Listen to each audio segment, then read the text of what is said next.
case number two, the presenting issue includes a family of four, two mothers and two children who recently moved from Puerto Rico to Orlando as their home was destroyed by Hurricane Maria. So this family is currently living in temporary housing and receiving food vouchers from the government in the state of Florida. So while working with this family, it's really important for me to recognize that they are victims of a recent disaster, and that they'll be coordinating with other governmental and public agencies to be supported in their care and receiving any services that they may need. So I'll spend some time talking about stability and safety of the client's environment, while also really assessing for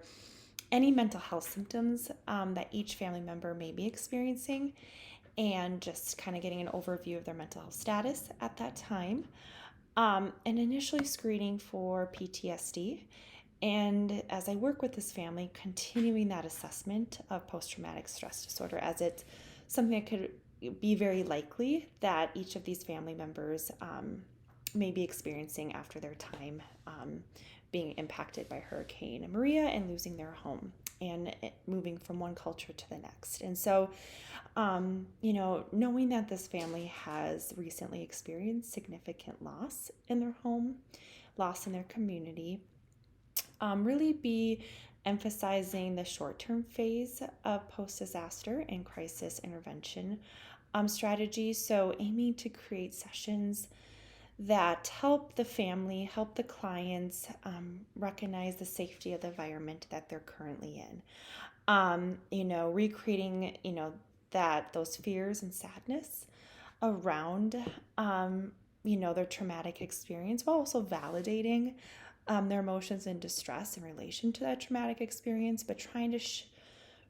to help the family shift their attention to their current environment and that safety of that environment, to help alleviate some of that pain and suffering that they're experiencing. So really emphasizing that skill of validation, while also I think too,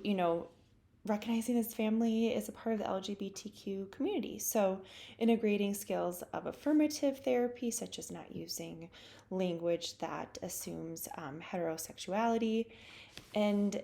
giving that space for each client to explore their identity in the context of their culture that they have been a part of, and now that they're in a new culture. So giving that family the space to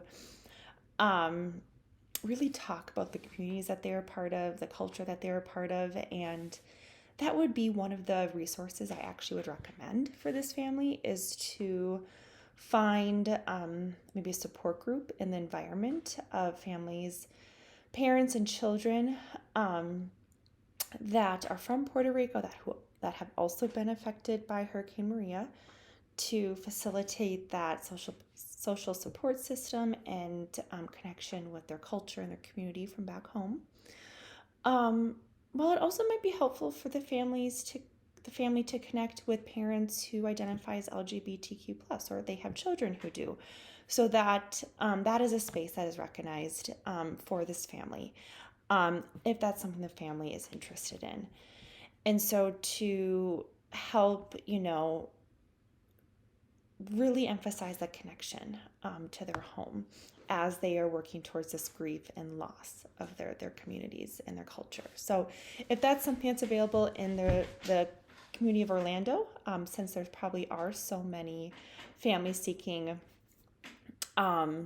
services and temporary housing from Hurricane Maria. And so, any additional knowledge and skills that I think would be helpful for me would include establishing kind of the skill set that intertwines affirmative therapy while using crisis intervention strategies. So I believe this will allow me to support the family's needs while also recognizing the nature of an LGBTQ plus family, and then each individual within that unit. So really kind of looking at the family from client to environment and environment to client, and finding the ways that best support this family while creating a really safe space for them to share their experience and learn how to start moving forward.